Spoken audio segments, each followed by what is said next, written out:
Est-ce que le peuple a déjà été vraiment représenté par ses dirigeants? Non. Donc, ils ne représentent que eux-mêmes. Donc non, enfin, de toute façon, il faut passer à autre chose. On demande plus rien à un gouvernement qui, de toute façon, crée des problèmes. Enfin, on ne demande pas à un gouvernement qui crée des problèmes de les résoudre. Enfin, c'est un non-sens. On va inviter les jeunes, les moins jeunes. C'est moins une jeunesse, et ça, c'est les médias qui cherchent toujours à isoler pour pouvoir mieux contrôler le discours, pour pouvoir mieux taper sur une classe en particulière. Les politiques n'en ont rien à cirer, ni des vieux, ni des hôpitaux. Et ils cherchent à accuser les jeunes de tous les maux. Bon, bonjour à tous, Julien pour Kéros Press. Qu'est-ce que la boum et quel est son concept? Pour moi, la boum, je la définis de manière assez simple, avec un axe qui est le suivant, à savoir, pour moi, en fait, une boum, c'est quoi? À la base, c'est une fête. Et dans une fête, on s'attend à trouver de la joie. Du coup, c'est de l'amour, et pour moi, l'amour, c'est la vie. Donc, la boum, c'est la vie qui a envie de se dire oui à elle-même. Moi, c'est comme ça que je l'entends. Donc derrière la boum, il y a un message philosophique fondamental. On pourrait dire que je suis un petit peu le pôle philosophe de la boum. J'aime bien mettre des mots clairs dessus, et je crois à travers lesquels tout le monde peut s'identifier. Je crois que ça fait 1 an qu'on nous a dit qu'on n'avait pas le droit de vivre pour ne pas mourir. Ici, la boum, c'est dire oui à la vie, et puis advienne que pourra. Mais en tout cas, on va se retrouver. Ça fait assez longtemps qu'on a été isolés, confinés, qu'on nous a divisés pour régner. Et moi, j'ai envie de dire, la devise de la Belgique, c'est l'union fait la force. Et ici, ce sera l'union qui fera la fête. Pour moi, la boum, c'est ça. Voilà. Pour moi, c'est quand même un retour à notre enfance. C'est une jeunesse qui a besoin de nouveau s'émerveiller, de braver l'interdit, comme on faisait quand on avait 12 ans, quand on voulait aller à notre première boum. On en est là actuellement. C'est quand même assez triste d'un côté, mais ça génère tellement de bonheur de l'autre qu'on n'en plus la tristesse, quoi. Ça nous pardonne de tout ça, en fait. Pour moi, la boum, c'est revenir à l'essentialité de la vie. Qu'est-ce qui est essentiel? C'est de prendre du plaisir ensemble. C'est la joie, c'est le rire. La boum, c'est faire des choses fous qui n'ont pas qui sortent du sens intrinsèque d'aujourd'hui. Ça dépasse le temps, ça dépasse l'espace. L'essentiel, c'est le lien entre les gens. C'est le lien de toute la population à un moment précis. Voilà, on va peut-être vous présenter si tu as quelque chose à rajouter. D'envie. Mais on va vous présenter en fait la boum telle qu'elle se présente de l'intérieur. Parce que je pense qu'il y a beaucoup de gens qui ont fantasmé sur ce qui se passe dans les groupes, dans les réseaux sociaux. Et on va un petit peu lever le voile aujourd'hui. Donc, beaucoup de gens ont pensé qu'il y avait plein de choses négatives qui se passaient dans l'ombre. On aimerait bien tout de suite les rassurer, c'est pas du tout le cas. Justement, ce qu'on a vu se mettre en place, mais de façon totalement naturelle, c'est juste des gens qui se reliaient autour d'une même idée, qui levaient cette idée pour en faire un projet et qui veulent en faire un aboutissement le jour du 1er mai. Et ce projet, c'est juste un délire. Donc, ils se rejoignent autour d'un délire.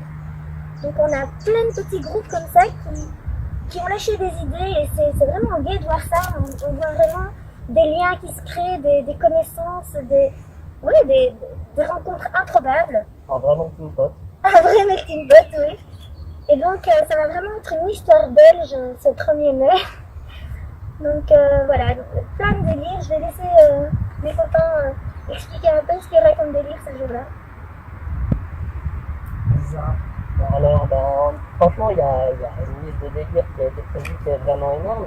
Alors, il faut déjà savoir que d'un point de vue rapport avec les forces de l'ordre, on se revendique vraiment pacifiste. Donc on n'a pas du tout envie de se casser la tronche avec les forces de l'ordre. Et ça, c'est dit, c'est redit, c'est encore redit dans tous les groupes qui organisent donc la boum. Et donc, on se doute bien par contre que on n'est pas dupe, on sait que ça risque probablement quand même de dégénérer parce qu'il y a toujours des casseurs qui vont se pointer. Et donc face à ça, il y a eu quand même un bon brainstorming d'idées par rapport à comment est-ce qu'on va prendre ça en charge. Et donc par exemple, il y a des méthodes qui veulent vraiment montrer un pacifisme de manière vraiment très symbolique. Un exemple, pour nous expliquer celui-là, il y a tout un groupe qui est en train de fabriquer des fleurs en papier à distribuer aux forces de l'ordre. Et donc vraiment pour inviter les forces de l'ordre à nous rejoindre plutôt que juste d'être spectateurs, voire même d'être contre nous et de nous empêcher de faire la fête. Mais il y a aussi plein de groupes tactiques aussi qui planifient vraiment différentes activités au sein de la boum. Par exemple, il est prévu de faire des batailles avec des fusils à eau, il est prévu de faire un flash mob. Je sais pas si d'autres ont d'autres groupes en tête. Si. Non mais il y a plein de trucs, ça va être le dawa, le bordel général en fait. Le but c'est, je crois, c'est l'incarnation de l'esprit de ce petit peuple des petits Belges à petite Belgique. C'est un peu ces carnavals. C'est là qu'on s'exprime et où en fait il n'y a pas de sponsor, il n'y a pas Coca-Cola, il n'y a pas ING, c'est le carnaval, c'est le carnaval. Et la boum pour moi c'est vers ça qu'on va aller. Donc on invite évidemment déjà tout le monde à se déguiser.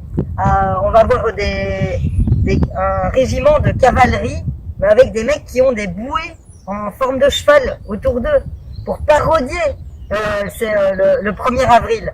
Qui était un bon poisson, et ici on va en faire un poisson mais encore plus gros, un gros poisson de mai. Et je crois qu'on invite vraiment tout le monde et toutes les franges et les couches de la population qui s'identifient à cette jeunesse qui pour nous n'a pas d'âge, mais qui en fait est plus un état d'esprit. Et je pense le faire de manière responsable, drôle, à la belge, et qu'on s'amuse en fait. Ça fait trop longtemps qu'on ne s'amuse pas, qu'on se fait bassiner sur il faut avoir peur, on nous culpabilise, on nous infantilise, et on va être coupable et on va être des mômes, mais parce qu'on leur a décidé et parce que c'est ce qu'on veut faire et pas parce que eux ils veulent faire avec nous. Là, c'est la morosité ambiante. Nous choisissons la joie, nous choisissons la légèreté et la couleur. Il y a aussi autre chose qui a été mis en place, en fait, c'est un cordon autour des festivaliers, on va les appeler comme ça, les boomers. Et donc ce sont des actions par an. Donc c'est pour vous dire, il y a vraiment de tout qui sont dans les groupes sur les réseaux. Donc à ce moment-là, le cordon, c'est un cordon évidemment pacifiste, où ce sont des parents, des jeunes, des moins jeunes, qui vont simplement être en ligne, faire une chaîne humaine, et être juste un bouclier, mais c'est pas un bouclier comme on pourrait le voir agressif, non, c'est vraiment un bouclier pour tout l'amour qu'il y aura derrière. On veut vraiment le préserver, on veut préserver cette jeunesse, on veut préserver cette dynamique, et on ne s'essoufflera pas en fait. Donc quoi qu'il arrive, il y aura vraiment une intergénérationnalité comme ça qui sera ambiante, mais pendant tout le moment de la boum, hein. Ça va pas être juste au niveau du cordon. Il y a plein de groupes qui sont venus se greffer, donc il y a Parents Boucliers, il y a Action Parents, il y aura un peu des groupes aussi de militants qui sont sur place. Donc voilà, il faut rajouter aussi quand même que cette fois-ci ce sera la fête, elle a un thème. Hein. Donc cette fois-ci c'est Holi. Holi, ça reste quand même une fête indienne, pour ceux qui ne connaissent pas, c'est la fête du pardon. Donc c'est vraiment très symbolique.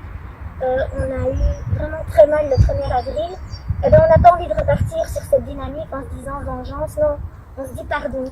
On est vraiment dans le positif, et on pense vraiment que c'est comme ça qu'on va pouvoir avancer.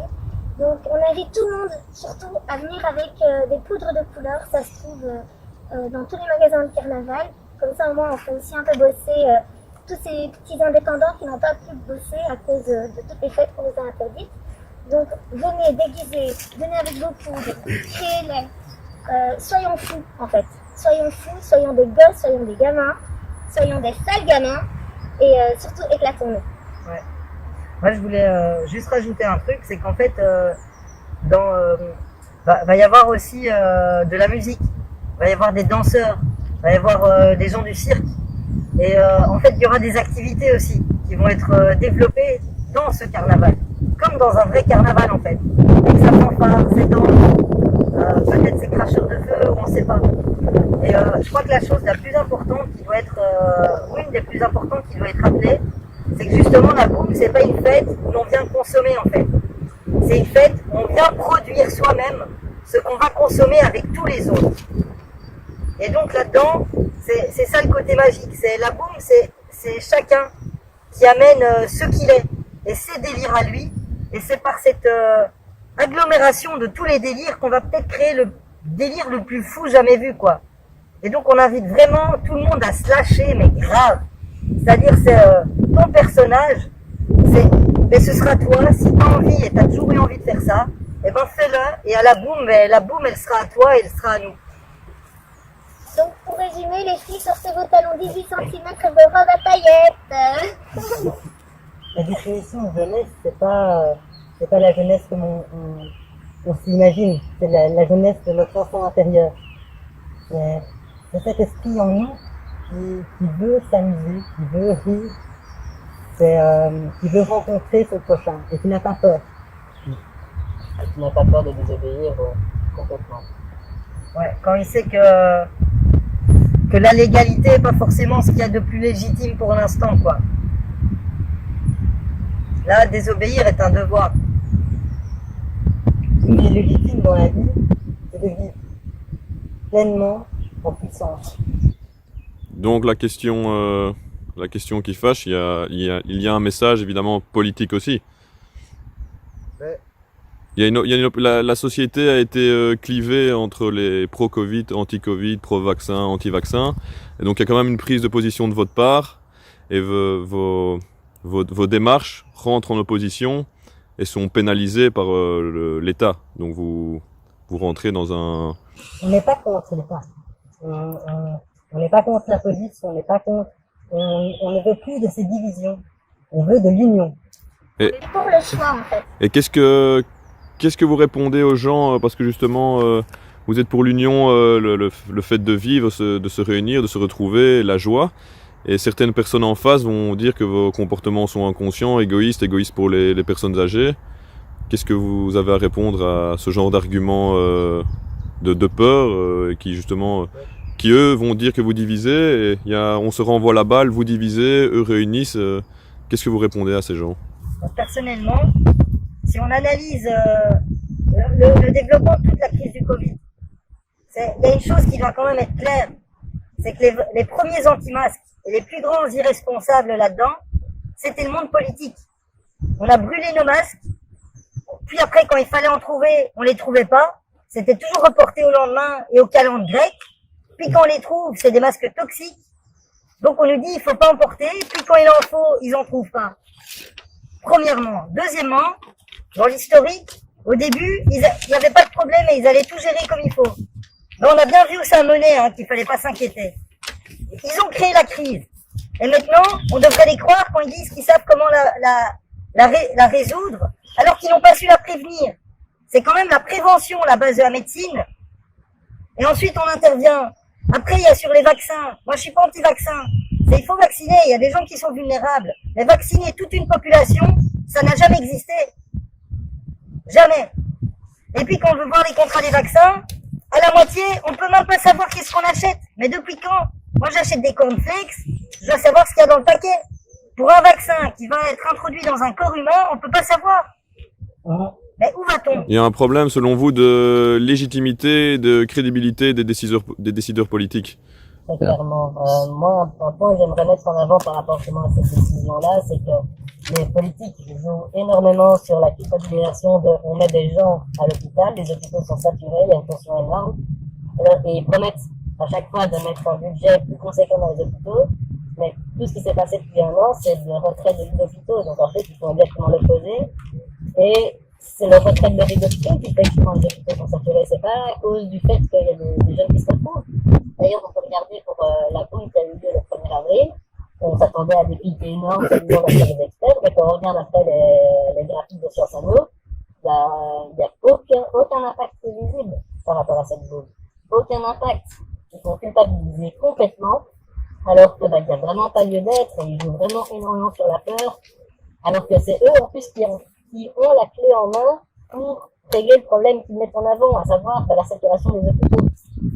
Ça fait 30 ans qu'il y a des politiques néolibérales qui font que les services publics se dégradent, avec évidemment, entre autres, les services de soins et de santé. La crise a été créée de toutes pièces par le monde politique, par les élites, qui disent toujours couper, couper. Et puis on se retrouve là, mais c'est à cause de qui? C'est pas à cause des gens qui savent et qui ont toujours pris soin des leurs.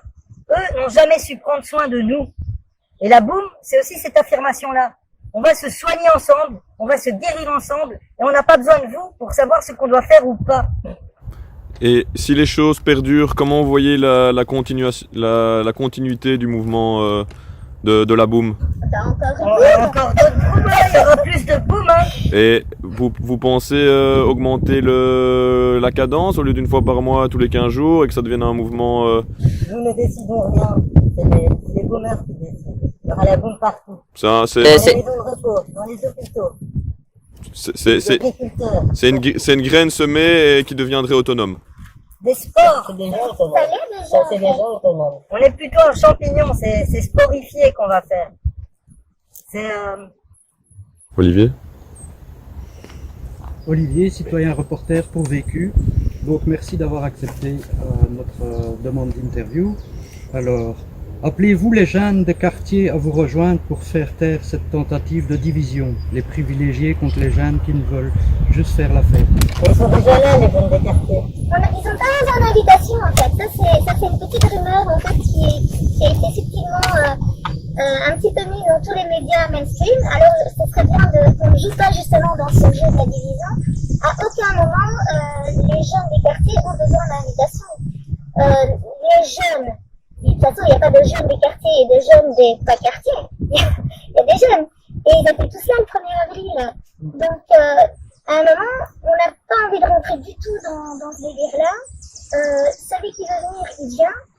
Tout le monde est bienvenu et il n'y a même pas besoin de le préciser en fait. Donc en fait, la division ne règne pas parmi vous. Elle n'a jamais réglé Ok. en fait. Ça, c'est une construction de médias. C'est important de et, le noter. Voilà. Tout le monde est le bienvenu pour faire la boum. Les jeunes et les moins jeunes, hein. Aussi. Parce qu'on parle des jeunes des quartiers, mais comme on l'a dit, il y a des parents, il y a même des grands-parents qui participent, de près ou de loin. Et il y en a qui vont vraiment être là physiquement, il y en a d'autres qui vont nous aider pour justement tous les groupes d'organisation. Par exemple, il y a les petites mains des enfants qui font les fleurs, parce que leurs parents, compréhensivement, ils n'ont pas envie de les apporter près des forces de l'ordre, alors que ça peut dégénérer, mais du coup, ils participent vraiment autrement aussi. Mais tout le monde peut prendre part d'une certaine manière à la boum, qu'il soit jeune ou non. Je crois qu'il y a vraiment quelque chose sur l'intelligence collective et l'inclusivité. C'est-à-dire la boum, elle veut réunir, comme on l'a dit, c'est que l'union fasse la fête. À savoir, c'est toutes les générations, toutes les classes, toutes les races, tous les genres, toutes les orientations sexuelles. Tout le monde est le bienvenu. Les égoutiers, les éboueurs, on va les inviter. Les chauffeurs de bus, les chauffeurs de train, on va les inviter. On va inviter les gens des quartiers, qu'ils soient riches ou pauvres. On va inviter les jeunes, les moins jeunes. C'est moins une jeunesse, et ça, c'est les médias qui cherchent toujours à isoler pour pouvoir mieux contrôler le discours, pour pouvoir mieux taper sur une classe en particulier. Les politiques n'en ont rien à cirer, ni des vieux, ni des hôpitaux. Et ils cherchent à accuser les jeunes de tous les maux. C'est pas honnête. Toutes les personnes qui veulent retrouver de la joie du vivre et sortir de la morosité, eh bien, vous, quel qu'il soit, ils sont bienvenus. Et on les accueillera avec des bras grands ouverts, et ils font la fête comme ils n'auront jamais fait de leur vie. C'est un peu nos envies de vivre qu'ils cherchent à assassiner, à étouffer. Donc c'est l'essentiel de vos revendications, retrouver la liberté. On ne revendique pas, on va la retrouver nous-mêmes. on demande plus rien à un gouvernement qui de toute façon crée les problèmes. Enfin, on ne demande pas à un gouvernement qui crée des problèmes de les résoudre. Enfin, c'est un non-sens. Donc en fait, on se prend en main. Et on le fait tous de façon individuelle, on se regroupe et puis on voit ce que ça donne. Et on a vu ce que ça donnait. Les gens ont tendance à vite tisser des liens et à avancer. En fait, on conteste même pas. Oui, c'est ça. On va faire ce qu'on a décidé nous. On prend notre vie en main, plutôt que de laisser dans la main de pouvoir décisionnel qu'on n'approuve pas spécialement. Ne plus être infantilisé, Ouais. ni culpabilisé. Et moi j'ai une question par rapport, vous avez écrit une carte blanche ou un article dans la Libre, il me semble? C'est pas nous. C'est pour nous. C'est pas vous, C'est l'abîme. c'est l'Abîme. Et quelle a été la réaction de la ministre de la Justice? Vous êtes au courant? On dirait qu'elle l'a pris un petit peu par-dessus la jambe, hein. Et comment vous interprétez ça? Laisser la situation pourrir ou l'ignorance ou... Un certain dédain, un certain mépris, Et de l'indifférence totale par rapport à cette situation. et probablement la volonté d'exacerber le conflit et de pouvoir utiliser la police, l'instrumentaliser, la liguer contre le peuple et répondre de la seule manière qu'ils connaissent, par la violence. Selon vous, il y a peut-être une volonté d'exacerber les tensions, comme vous dites, donc vraiment, ça les arrange peut-être bien qu'au fait, ça parte en violence. Mais c'est tout ce qu'ils veulent. Parce qu'ensuite, ça pourrait être instrumentalisé par les images. Oui. Et après, la responsabilité pourrait être déversée sur nous par le biais justement des médias plus mainstream. À partir du moment où juste des jeunes qui sont dans un parc pour boire un verre et se réunir sont violentés de cette manière-là, c'est que de l'instrumentalisation. Il y a peut-être un problème de représentation d'une frange de la population plus jeune, on va dire des adolescents et des trentenaires, on n'est plus du tout représenté au niveau politique. Et je ne sais pas si vous ressentez une fracture à ce niveau-là, vraiment. On a déjà été représenté un jour. Est-ce que le peuple a déjà été vraiment représenté par ses dirigeants? Non. Donc, ils ne représentent que eux-mêmes. Donc non, de toute façon, il faut passer à autre chose. Là. Et on a des contacts à la police qui nous disent que le bois va être en mode forteresse. Qu'est-ce que... Ils vont tenir quoi? Ils vont regarder pousser les plantes? Vous êtes... Qu'ils amènent des tondeuses à gazon alors. Qu'ils la tiennent, hein, la forteresse. Et ça aussi, c'est une question qui pour moi traduit toute l'incompréhension du monde politique par rapport aux réalités. Ils veulent envoyer des jeunes recrues, non encore formés, pour aller tabasser le peuple. Ils vont envoyer quoi? Un tiers des effectifs de la police fédérale pour boucler un parc dans lequel on ne se rendra pas s'il est bouclé. Mais quelle inconsidération! Je veux dire, qu'est-ce qui va se passer? On amène toute la police qui est censée protéger les gens pour boucler un parc. Mais alors quoi? On va pouvoir cambrioler, braquer des banques ailleurs, comme on veut? Mais quelle inconséquence! Quelle inconséquence! Qui sont violées, il y a des femmes qui sont tuées par leur mari, par la violence conjugale.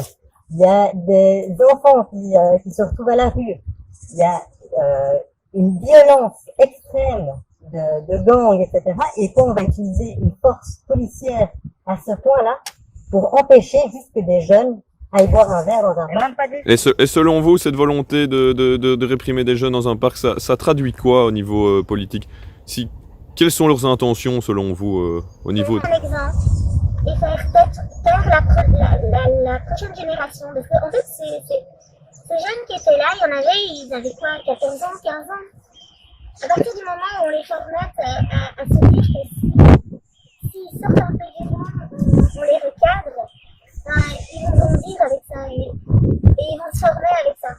Et ça c'est au niveau de la boum, donc faire un exemple, mais eux, pourquoi réprimer une population et vacciner des gens sains, nous enfermer chez nous connaissant les cas de suicide, de faillite, parce que l'économie est en faillite virtuelle, le jour où tout va réouvrir, il va y avoir un effondrement économique. que les politiciens sont forcément au courant de tout ça et les remèdes, beaucoup de gens discutent que les remèdes sont pires que la cause. Donc selon vous, pourquoi après tant de signes, ils persistent dans ces mesures liberticides et... On n'est pas dans cette question-là. On n'est pas là pour juger. On n'est pas médecin. Ok, certains le sont, mais nous, ici même, on ne l'est pas. On peut pas commencer à critiquer ce genre de mesures. Mais vous avez, Ce qu'on veut, c'est la liberté. mais vous avez quand même un avis parce que si vous les estimiez légitimes, vous les respecterez. Notre avis est personnel à chacun de nous. Chaque personne que vous demanderez, qui font partie de la boum, auront un avis différent. En fait, on est pour le choix. Nous, là, en fait, en ce moment, on se bat uniquement pour une chose. Pour la liberté du choix. À partir de là, si une personne veut porter une masque, est-ce qu'elle se sent mieux avec? Qu'elle le fasse.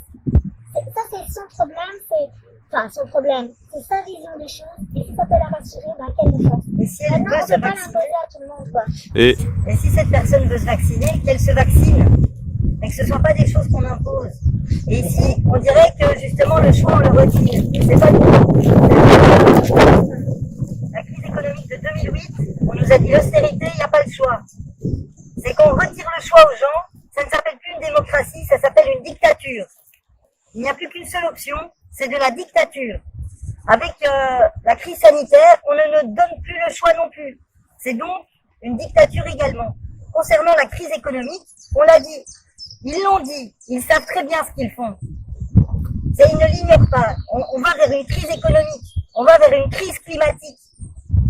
Les crises n'arrêtent pas de s'empiler avec ces gens-là. Et aucune n'est résolue et chacune est exacerbée en permanence. donc il y a un message assez lucide quand même parce que par exemple chez Kéros, qui est un journal décroissant, on ne se bat pas pour que le monde d'avant reprenne. Donc chez vous, on sous-tend quand même que vous ne voulez pas que ça recommence comme avant. Vous êtes bien conscient de la crise systémique, économique, sociétale qui a lieu et qui en changement de paradigme quand même derrière vos mouvements, quoi. Si la boum c'est quelque chose au niveau politique, ce que j'aimerais bien dire, c'est pour moi la boum et donc la politique en fait, c'est tout ce qui est censé augmenter la joie, la solidarité, l'amour et la vie sur Terre. Ça, c'est de la politique. Tout le reste, c'est de la blague. Et ici, en l'occurrence, le système dans lequel on est fait de l'antipolitique qui va à l'encontre de l'intérêt général au profit de quelques intérêts particuliers. La manière dont moi, je le définis, j'appelle ça en fait un vol en bande organisée de l'ensemble des existants sur Terre au nom de l'argent, du profit et du pouvoir. Et ça, la boum, elle a envie de dire, ça va finir. Ça ne peut plus continuer. On va de catastrophe en catastrophe qui ne font que s'intensifier. Il est temps que ça s'arrête. Et pour cela, on va faire la fête. On va faire la fête et on fera tout ce qu'il fera pour que les choses changent. Faisons la fête. C'est une certaine forme de lutte par la joie et l'échange et la danse et la musique, quoi. Mais c'est pas de la lutte. C'est une réappropriation de nos existences. Par la joie, par le partage, la solidarité et une création qui ne dépend de personne d'autre que de ceux qui la créent. C'est une reprise de notre propre libre arbitre. Et que pensez-vous là du fait qu'on doive se retrouver? Vous êtes masqué, qu'on est dans une semi-clandestinité. C'est quand même une dérive inquiétante de nos, on pourrait dire maintenant pseudo-démocratie d'en arriver là. Ouais, mais c'est aussi rigolo, hein, les gars. C'est un monde de rire. Non, on est bien d'accord, mais Ne craignez pas de recul. vous savez les risques quand même. Si, on les craint, bien sûr, on les craint. La On se fait pas reconnaissance masquer, sinon. sociale. Donc par rapport à ça, c'est une dérive inquiétante ou non? Maintenant, on porte le masque avant tout pour ne pas nous individualiser, parce que on veut représenter les participants de la boum. On ne veut pas mettre de responsabilité sur nos épaules, dans le sens où on a autant de responsabilité que n'importe quelle personne qui va venir à la boum, en fait. On a pris la décision de créer cette délégation, mais ça aurait pu être vraiment Bernard et Jean-Louis du groupe d'à côté qui décident de vous contacter à la place, et ça aurait été tout à fait ok. Parce qu'on a juste envie, en fait, de vraiment montrer l'envers du décor, de montrer ce qui se passe à l'intérieur de cette organisation et de montrer la mentalité qui est vraiment très unanime en tout cas dans les groupes de la bourse et vraiment vous montrer les convictions que chaque personne a varient, mais on tend tous vers cette reprise de notre propre liberté. Vraiment. Et si on venait à vous identifier et à vous arrêter, vous avez pensé à ça ou Je rirais. On m'arrête pour ça, je rirais. Moi aussi. les conséquences pécuniaires peuvent être assez conséquentes, si je puis dire. Et vous avez pensé à ça ou De toute façon, c'est toujours avec ça qu'ils tiennent les gens. Donc à un moment, il faut aussi apprendre à se détacher. Et qu'est-ce qu'ils vont nous prendre en fait? De l'argent? Enfin, ils n'ont plus que ça en fait pour nous tenir. Parce qu'ils ne nous tiennent pas par la confiance, ils nous tiennent par l'amende. Par la peur. Il faut arrêter d'avoir peur. Et donc là c'est-à-dire- maintenant, on se dit, ok, tu veux me mettre une amende, je mets la moi, si tu veux que je fasse, c'est clair, c'est ton pouvoir, mais à côté de ça, t'arriveras pas à me faire peur. Donc les baillons politiques à coup d'amende, ça marche plus quoi. et parce que là on est deux médias. Qu'est-ce que vous pensez du rôle des médias et justement vous avez fait confiance à nos deux médias. Qu'est-ce que le rôle là-dedans et votre avis sur eux si ça vous intéresse d'en parler, évidemment, c'est pas. Moi, les médias, ça fait depuis 1 an que je décortique les articles et que je surligne tout le registre sémantique qui se base sur la culpabilisation, la peur, la diffusion et la distillation de l'angoisse en permanence. C'est des chiffres tronqués, on joue avec des effets de loupe. C'est ah tiens, ce chiffre-là, il va faire peur, on va grossir, et l'autre qui est sur le graphique qui dirait ben tiens, ça va un peu mieux, on va le taire. C'est par exemple sur le 1er avril, il y a des chiffres qui sont sortis sur les blessés dans le camp de la police et dans le camp des boomers, mais les chiffres changeaient tous les jours. Tous les jours, on croyait que les mecs, ils étaient bourrés et qu'ils mettaient, ah ben tiens, c'était 30 policiers, une fois 25, une fois 18. Pourquoi?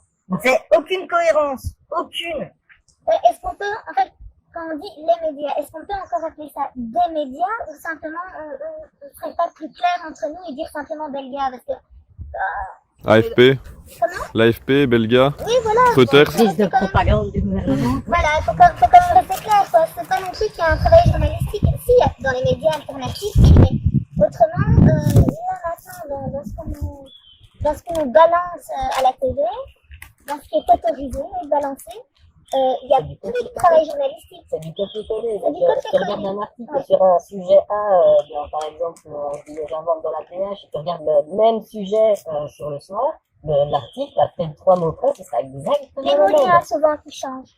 C'est vraiment ça. À partir du moment où les médias utilisent la division et la division des personnes, on appelle plus ça un travail journalistique. Un travail journalistique, c'est essayer d'expliquer, de comprendre une situation. Là, dans les journaux, on voit que des médias qui divisent, qui infantilisent les citoyens. Et moi, ce que je voulais rajouter, c'est en fait directement, pour avoir eu quelques lectures, entre autres Anne Morelli, Geoffroy Goyens, Naomi Klein, La stratégie du choc, et Noam Chomsky, qui n'est pas le moindre des linguistes qui existent. C'est dès qu'on a prononcé le mot guerre, c'était fini.